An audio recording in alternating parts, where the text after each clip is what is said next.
I'm strongly anti-Trump, but I didn't cut off my MAGA dad, and I'm conflicted about that.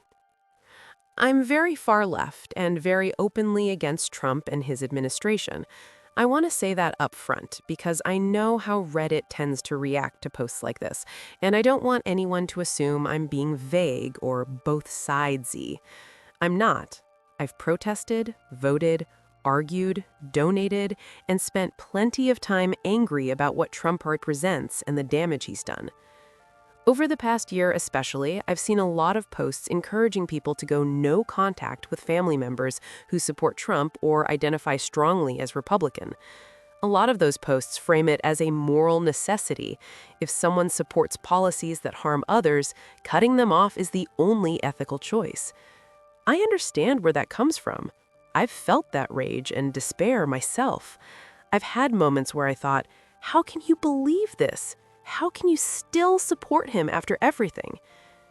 But when it came to my dad, I couldn't do it. My dad is probably the most MAGA person I know. He consumes conservative media constantly. He repeats talking points that make my stomach drop. For a long time, every political conversation felt like hitting a brick wall.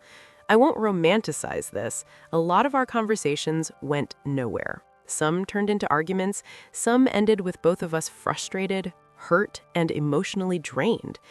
There were times I had to step back for my own sanity. It wasn't easy, and it definitely wasn't some calm, enlightened dialogue every time. But I didn't cut him off. I kept talking to him, carefully, imperfectly, sometimes angrily, sometimes with long pauses between conversations.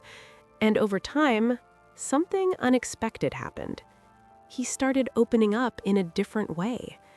Not in rehearsed talking points or cable news sound bites, but in a more honest, vulnerable way about what he's afraid of, what he feels has been taken away from him, and what he thinks is broken in the world. He stopped framing everything as owning the libs and started talking about fear, confusion, and feeling left behind. At some point, he stopped calling Trump a good guy. Then he stopped actively defending him at all. I'm not claiming I changed him. I don't think it works like that.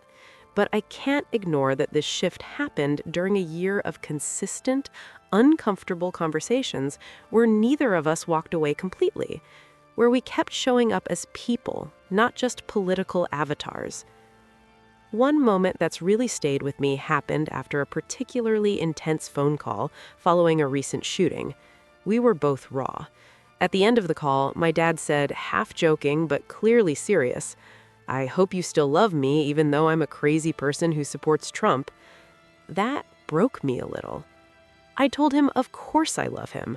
I told him I don't see him as a hateful person, even when I deeply disagree with his views.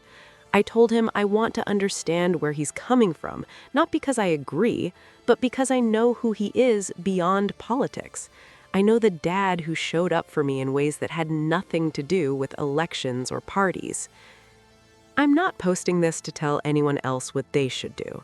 I genuinely believe that some relationships are not safe, not healthy, and not salvageable. Some people weaponize politics to justify abuse or cruelty, and cutting contact can be an act of self-preservation. I don't judge anyone for that. What I'm struggling with is how often Reddit frames the alternative as a moral failure. The idea that if you don't cut off a Trump-supporting family member, you're implicitly condoning their beliefs or betraying your values. I don't feel like I condoned anything. I feel like I chose to stay human with someone I love. I chose connection over isolation, even when it was hard, even when it hurt. And somehow, in a small, imperfect way, that mattered. Not just to him, but to me. I'm still conflicted. I still get angry. I still worry about where the line should be.